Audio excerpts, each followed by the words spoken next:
Sir, can we please stop this rocking? I'm getting nauseous. No, I'm trying to get my sea legs. What for? I want to see how Noah keeps the T-Rex from eating everything else. Sir, the dinosaurs have been dead for 65 million years. Really? Then how do you explain this? Sir, that's a frame grab in Jurassic Park. Oh, it is. Fine. How do you explain this? That's PZ riding a dinosaur statue. That is PZ. He's such a character. All right, Mr. Smarty Pants, then how do you explain this? The Flintstones? Really? It's like the Honeymooners, but with dinosaurs. That's crazy. Who thinks that stuff up? Sir, you knew we weren't going to be able to do the whole flood thing. Not with the organic model of the universe. Not globally, but we can still do the flood locally. Locally? Where'd you get that idea? Apologists. Sir, the script has gone to press, and it clearly says the flood is global. Right, which is why we do this as an improv. We just go completely off script. Come on, Donnie, it'll be fun. Fun? Is this local flood going to wipe out a bunch of people? Women? Children? Babies? Okay, I see what you're saying there. You know what?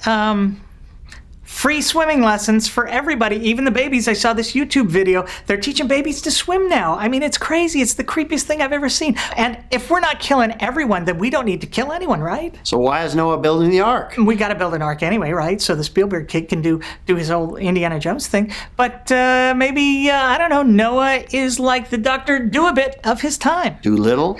Yeah, we can probably do a little less now that we're not doing the animal thing, but the ark still needs to be big enough to hold all the avenging angels that come out and turn everyone to wax once the Nazis open it up. Sir, I think you're mixing up the two arks. 2 arcs? We're not doing 2. Donnie, you're going overboard. Just go with the flow on this thing. Sir, I can't get on board with this. The entire story makes no sense. I think you're all wet. I don't mean to make waves, sir, but this local flood thing just sounds desperate. I am desperate. At this point, it's any port in a storm. I mean, the script is out there. We've got to do something flooderific, right? And when people figure out the entire Noah story is a fabrication? Fabrification? Whatever. What then? Water under the bridge at that point. I mean, who's going to care, right? And we'll already have our apologist in place. Sir, as a geologist... Geologist? I thought you were a urologist. No. Well, then who's working on inventing my Flomax? I mean, I'm still up 3-4 times a night. I don't know. All right, so you're a geologist? Geez, okay, now that makes sense why you'd oppose me, because you've got no ground to stand on. I pose this as a geologist. Are you sure you're not just being sentimental? I don't think that's a word. I think that's a word, and I think you, my friend, are standing on some pretty rocky ground. I don't mean to find fault here, sir. I'm just trying to be helpful. Well, I'm not digging it. Sir, there are layers and layers of absurdity in this story. Is it any more absurdious than a talking snake or a guy living in the belly of a great fish? Please, absurdification, Donnie, is the bedrock upon which faith is built. I mean, if things aren't completely absurd, then where is the need for the miraculous, okay?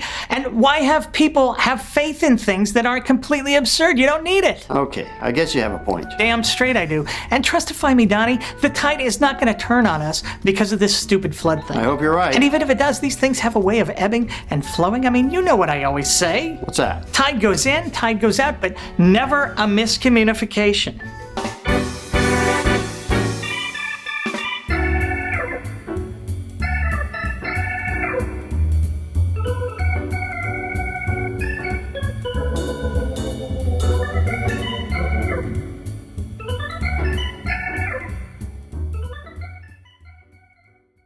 Hi, I'm Sean Douglas.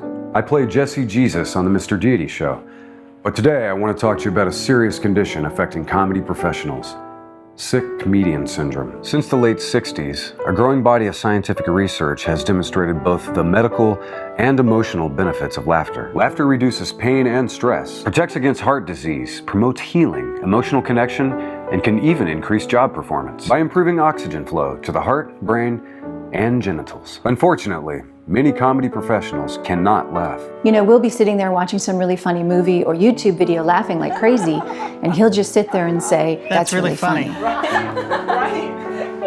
That's funny. Sick comedian syndrome is caused by an overactive analytical center in the prefrontal cortex. All primal functions such as laughter, joy, suffering, empathy, and even bowel control are suspended as the brain attempts to analyze why a particular joke works. It's just heartbreaking to watch because I know it's killing him. This inability to laugh can lead to depression, allergic reactions, temporary incontinence, and long-term illness. I laugh a lot. Brian's very funny off the cuff, and that's good for everybody in the house.